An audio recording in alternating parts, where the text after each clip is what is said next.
Hello dear students, welcome to our channel educational goal. और आज के इस वीडियो में क्लास 10th के लिए जो आपकी फुटप्रिंट्स विदाउट फीट जो बुक है उसका चैप्टर, जिसका नाम भी यही है फुटप्रिंट्स विदाउट फीट, उसके क्वेश्चन आंसर हम देख रहे हैं।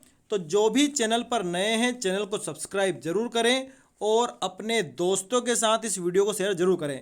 तो चलिए स्टार्ट करते हैं। पहला क्वेश्चन देखिए आप, how did the invisible man first become visible, कि कैसे वो जो अदृश्य आदमी था वो विजिबल हुआ, मतलब दिखा लोगों को पहली बार। तो देखिए, the invisible man first became visible by putting on shoes and overcoat and a wide brimmed hat, कि वो जो अदृश्य व्यक्ति था जब उसने जूते पहने, कोट पहना और एक टोपी पहनी, हेट पहनी, तब जाकर वो विजिबल हुआ। So by getting himself properly dressed, यानी कि जब उसने खुद अच्छे से ड्रेस पहन ली, ही बिकेम विजिबल, तब जाकर वो दिखने लगा। नहीं था वो क्या था, बिल्कुल इनविजिबल था, क्योंकि उसने एक ऐसा ड्रग खा लिया था जिससे वो अदृश्य हो गया था। अब देखते हैं हम अगला question, why was he wandering the streets, वो गलियों में क्यों भटक रहा था, मोहल्लों में वो क्यों भटक रहा था। तो देखिए, the invisible man was wandering in the streets because he had set fire to his landlord's house and became homeless, क्योंकि उसने अपने मकान मालिक के घर में आग लगा दी थी। सेट फायर का मतलब होता है आग लगा देना। हालांकि आपको सेट को कैपिटल लिखने की जरूरत नहीं है, इसको आपको स्मॉल ही लिखना है, ठीक है। और आगे देखिए, to escape being caught he took off his clothes and became invisible. अब पकड़ाने से बचने के लिए, क्योंकि उसको पकड़ा भी जा सकता है, उसने आग लगाई है, तो इससे बचने के लिए टुक ऑफ, उसने निकाल दिए। क्या निकाल दिए?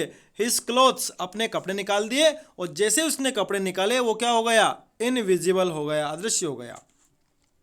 अब देखिए अगला question, why does Mrs hall find the scientist eccentric, कि जो मिसिस हॉल थी, जहाँ पर नए मकान में इसने कमरा किराया लिया था, मतलब किराए से कमरा लिया था, तो वो जो मिसिस हॉल थी उन्होंने इस आदमी या ये जो वैज्ञानिक है इसको उन्होंने कैसे अलग पाया। इसेंट्रिक का मतलब होता है विलक्षण, दूसरों से अलग, सन की भी कह सकते हैं। तो देखिए, Mrs hall the landlords wife, Mrs hall जो कि कौन थी? मकान मालिक की पत्नी। ट्राइड टू बी फ्रेंडली, उन्होंने कोशिश करी कि वो इससे फ्रेंडली रहे, but she found him eccentric, लेकिन उन्होंने पाया कि ये तो बहुत ही अलग व्यक्ति है। वेन ही टोल्ड हर, जब उसने कहा मिसिस हॉल को, क्या कहा?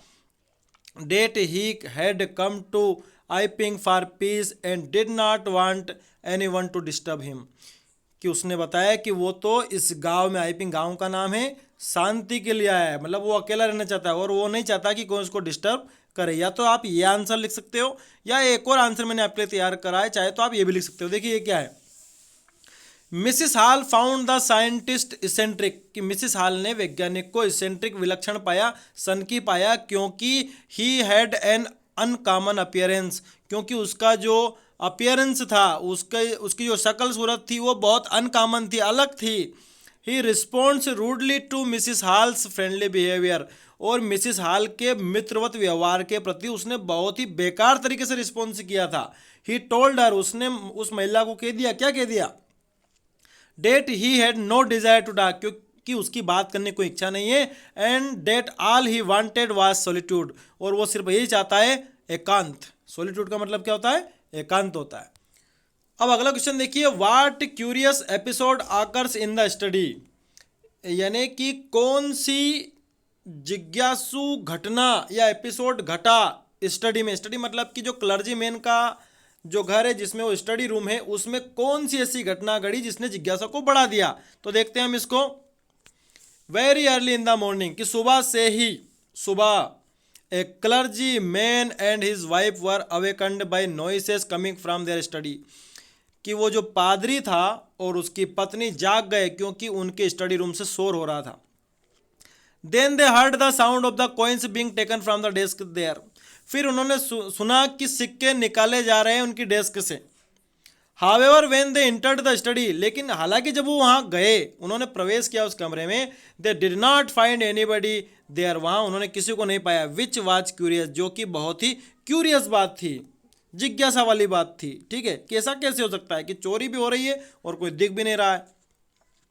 अगला क्वेश्चन देखिए, what other extra ordinary things happen at the in, कि उस जो मकान था, इन देखो वैसे तो इन मतलब होता है धर्मशाला, ठीक है, मुसाफिर खाना, लेकिन आप कुछ भी यहाँ मान सकते हो कि कौन सी विलक्षण घटना उस धर्मशाला या उस मकान में घटी, कौन से मकान में, जिस गांव में ये ग्रिफिन नाम का साइंटिस्ट जिस मकान में रहता था। तो देखिए, the landlord and his wife surprised to see the door of the scientist's room open, कि मकान मालिक और उसकी पत्नी आश्चर्य थे कि आज तो वैज्ञानिक का रूम खुला हुआ ही है, हालांकि वो रूम अक्सर बंद रखता था लेकिन आज खुला है। They found it to be a very good opportunity to investigate his room, उन्होंने पाया कि बड़ा ही अच्छा अवसर है उनको इस रूम को इन्वेस्टिगेशन करना चाहिए, देखना चाहिए कि अंदर है क्या जो ये रूम बंद रखता है। After they got in to his room, उसके बाद वो अंदर चले गए। They found that the bed clothes were cold, उन्होंने पाया कि वो जो चादर थी वो ठंडी थी। सोविंग डेट, इसका मतलब था the scientist must have already woken up, कि ये जो वैज्ञानिक है कभी का जाग गया था। ऑल ऑफ ए सडन, और अचानक ही Mrs Hall heard a sniff close to her ear, वो अचानक ही मिसिस हॉल ने सुना कि उनके कान के पास उनको एक आवाज़ है स्निप की, मतलब कि कोई सांस ले रहा है। A moment later the head on the bed post lift up, और अगले ही क्षण वो जो बेड पर जो खंबे होते हैं उन पर जो हेड रखी हुई है वो उछली, and dazed itself into her face, और वो जो टोपी उछलकर किसके ऊपर आई है, सीधी मिसेस हॉल के चेहरे पर आकर रुकी है। ठीक है, then the bedroom chair sprung into the air, और उसके बाद जो चेयर रखी थी बेडरूम में वो भी खड़ी हो गई हवा में। It charge it straight at her legs, और पैर उसके बिल्कुल सीधे हो गए उस चेयर के। The extra ordinary chair pushed them both out of the room, और उस चेयर ने, जो कि कैसी चेयर है, एक्स्ट्रा ऑर्डिनरी चेयर है, उसने उन दोनों को कमरे से बाहर फेंक दिया। एंड देन स्लैम्ड, और दरवाजा बंद हो गया। And locked the door after them, और उनको बाहर निकलने के बाद दरवाजा मतलब आवाज़ करके धम्म से बंद हो गया। स्लैम मतलब कि दरवाजे की आवाज़। ठीक है, अब देखिए, अगर बड़े नंबर में अगर प्रश्न पूछा जाए तो ये बहुत इंपॉर्टेंट प्रश्न है कि Griffin was rather A lawless person, कि ग्रिफिन जो था वो बिल्कुल भी कानून को नहीं मानने वाला व्यक्ति था। इस पर आपको कमेंट देना है। तो देखिए, यस हम कह सकते हैं, we can say that Griffin was a lawless person, कि हाँ ग्रिफिन बिल्कुल भी कानून को नहीं मानता था। He did not follow the law, वो बिल्कुल कानून को नहीं मानता है। And order of the country, वो किसी भी देश के कानून को नहीं मानता है। As he thought of having his revenge by setting out fire in his landlord's property, क्योंकि उसने विचार किया बदलेगा कि अपने मकान मालिक की संपत्ति में वो आग लगा देगा। वहीं से समझ में आता है कि वो किसी नियम को नहीं मानता। तो हम कह सकते हैं कि उसने एक तो घर में आग लगा दी।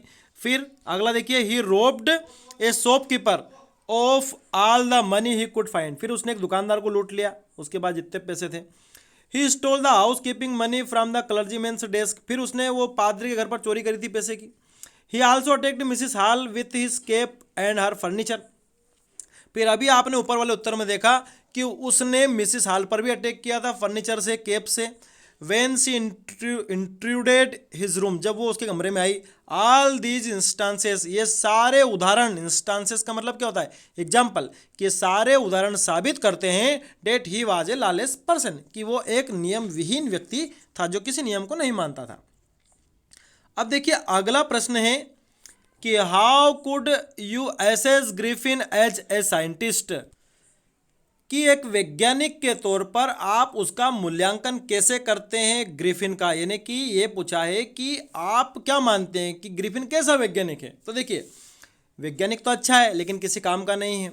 Griffin was a brilliant scientist, कि ग्रिफिन साइंटिस्ट तो अच्छा था। As he discovered the scientific formula to make a human body invisible, as का यहाँ पर अर्थ है क्योंकि, बिकॉज, क्योंकि उसने एक ऐसा वैज्ञानिक फार्मूला खोजा था जो मनुष्य को क्या बना देता है, मनुष्य की बॉडी को इनविजिबल बना देता है, अदृश्य बना देता है।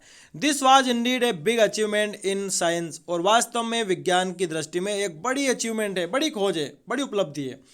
But he seemed to enjoy the feeling of power when he became invisible, लेकिन जब वो अदृश्य हो गया तो ऐसा प्रतीत हुआ कि वो तो इस पावर का क्या कर रहा है, दुरुपयोग कर रहा है। He misused his discovery to satisfy his personal needs and got sadistic pleasure by hurting others. उसने अपनी डिस्कवरी का फायदा अपनी व्यक्तिगत जरूरतों को सेटिस्फाई, संतुष्ट करने के लिए किया, और दूसरे लोगों को सिर्फ उसने क्या किया, परेशान ही किया। Although he was brilliant in his job, यद्यपि वो अपने काम में अच्छा था, but he was not a noble scientist, लेकिन वो एक अच्छा वैज्ञानिक नहीं था। Who made contribution to the larger benefit of society, जो समाज में कुछ योगदान करता भलाई के लिए। His discovery of invisibility was therefore done just for his own benefit, तो उसकी जो खोज थी इनविजिबिलिटी की, अदृश्यता की, वो सिर्फ उसके अपने फायदे के लिए थी, बाकी किसी काम की नहीं थी। तो ये मैंने आपको समझा दिया है। अगर आपको ऐसे ही वीडियो चाहिए तो चैनल को सब्सक्राइब करें। Thanks for watching this video.